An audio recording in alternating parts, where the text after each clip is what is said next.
Vamos a hablar sobre Irigoyen y las causas que nos llevaron a este inicio. El primer gobierno de Hipólito Yrigoyen enfrentó un panorama económico signado por la depresión entre 1914 y 1917, con la interrupción de inversiones extranjeras, una baja del valor de las tierras, menores importaciones y desempleo. A partir de 1917 hasta 1921 hubo un incremento de las exportaciones, más alimentos para Europa, y desde 1922 hasta 1929 se produjo una prolongada fase de recuperación, en donde las importaciones superaron a las exportaciones.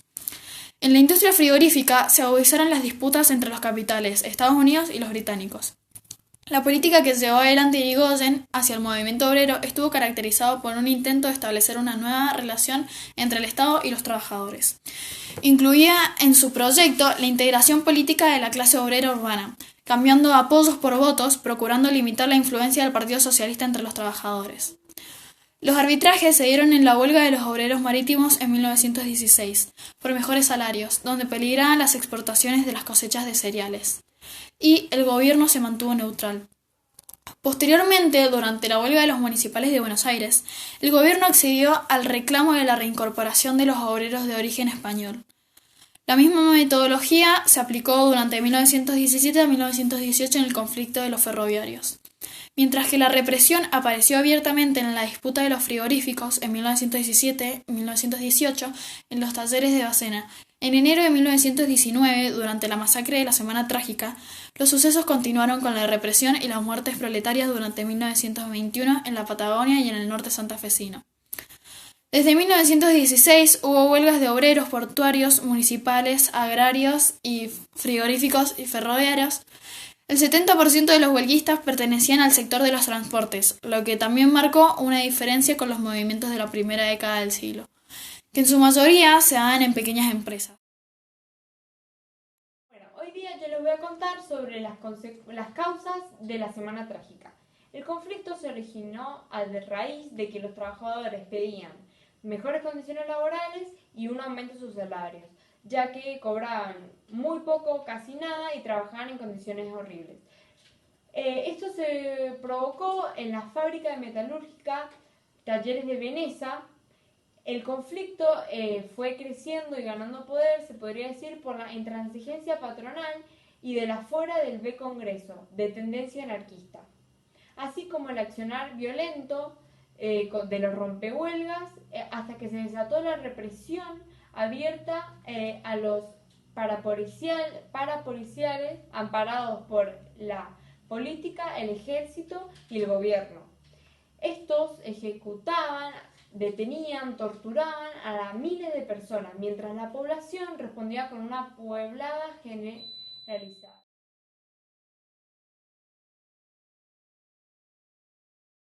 En el local sindical había más de 100 bomberos y policías armados con fusiles. Casi 2 horas se dispararon más de 2000 proyectiles, donde fallecieron más de 10 hombres. Uno de los atacantes era uno de los dueños de la empresa, llamado Emilio Bacena.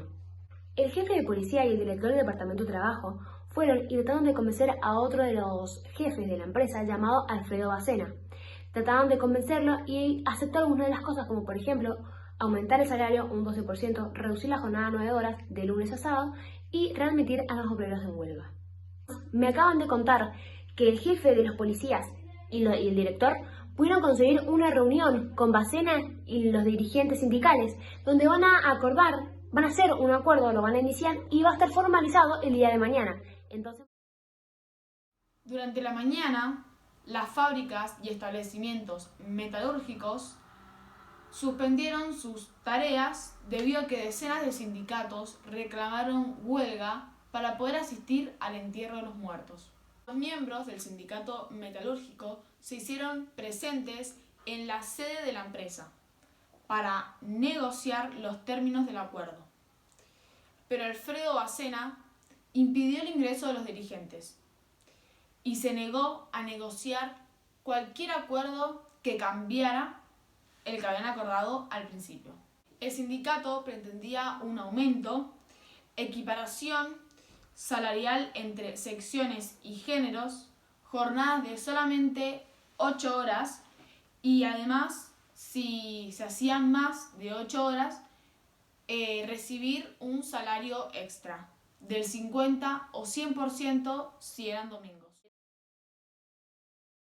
Muchos de los familiares y trabajadores están en las esquinas con flores en las manos para poder dejárselas a sus seres queridos.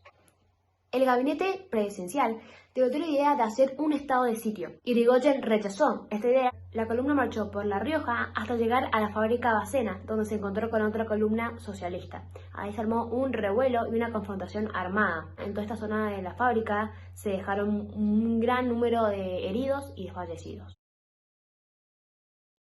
Que para empezar, el general Dellapie mandó a reunir a sus fuerzas para recuperar la ciudad. Para colaborar, las fuerzas marinas se unieron a esta. Luego, a las 11 de la mañana aproximadamente, un grupo de huelguistas intentó asaltar la fábrica de Bacena a mano armada.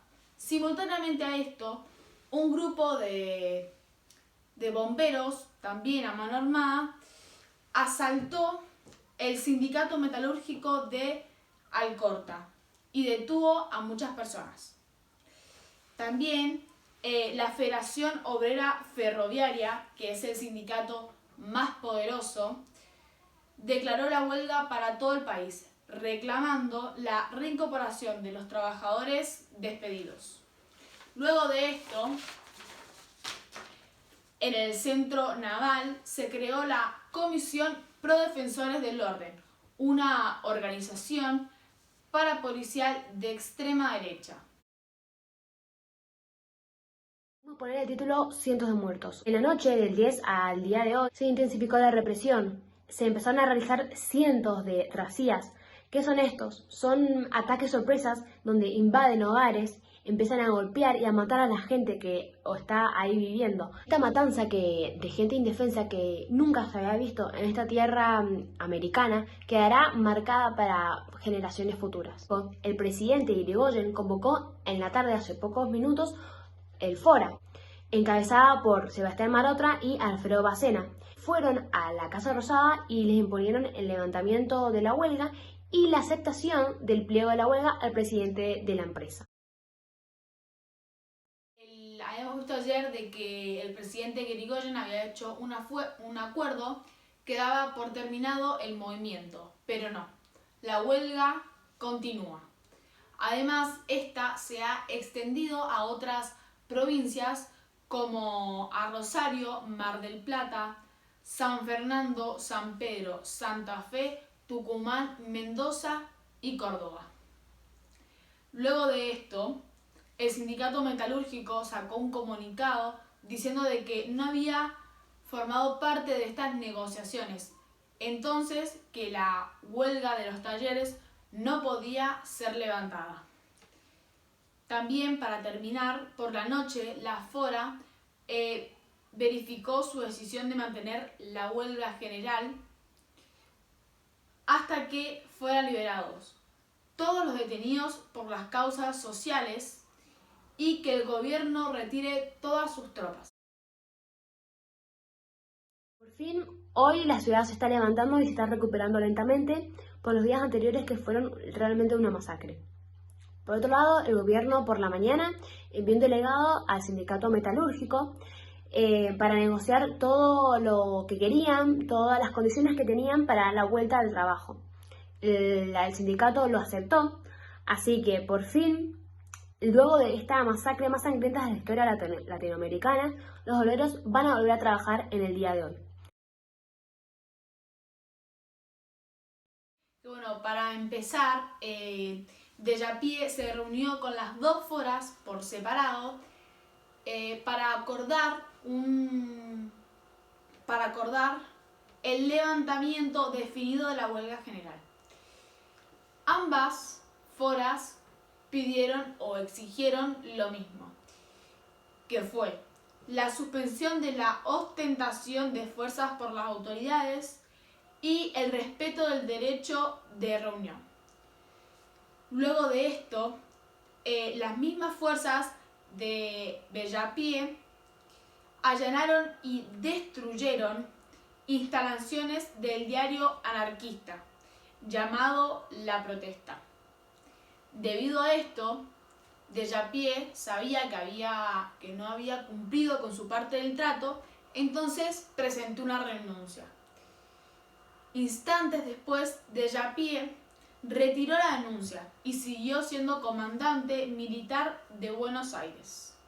Al día siguiente se produjo el segundo pogromo, cuando las fuerzas del gobierno y los grupos parapoliciales volvieron a asaltar el barrio de las Once. Bueno, yo les voy a contar las consecuencias de esta semana trágica. El balance fue de 116 muertos, 300 heridos y más de 70 edificios destrozados, a lo cual hay que agregarle más heridos y destrozos que no han sido cuantificados todavía. Pero aún así, la represión posterior fue mucho mayor porque se registraron cerca de 1.500 detenidos y 1.700 procesos.